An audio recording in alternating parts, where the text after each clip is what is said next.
And he said, well, why, do you want to come in and take a look at Urban Cowboy? I said, why? He said, well, I'm not sure that the guy we have is working out. And I said,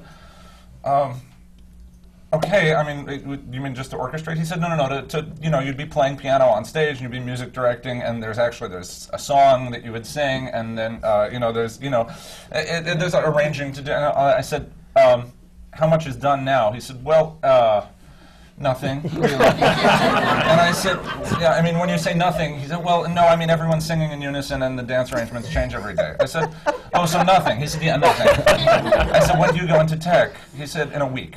I said, a week from today? He said, yeah, a week from today we go to Florida and we start our tech rehearsal.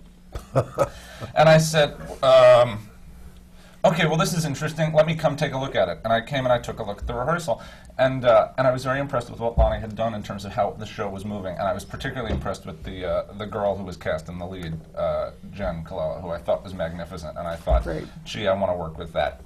I want to work with this situation.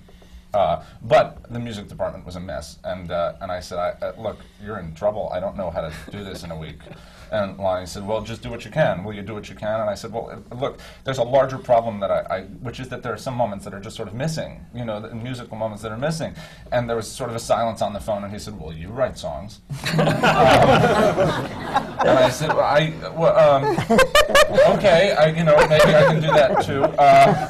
So it then transpired that we left literally a week later. I came on board, and we had a week of rehearsals in New York, during which I was doing a big concert also at the same time. But we did a week of rehearsals in New York, and we went to Florida. And in the space between the time I came on board and the time we opened, I wrote 5 songs for the show. I orchestrated the entire show, did all the vocal arrangements and all the dance arrangements, and I was playing in the show, and I sang a number at the top of the second act. And I still can't quite believe that I did that, but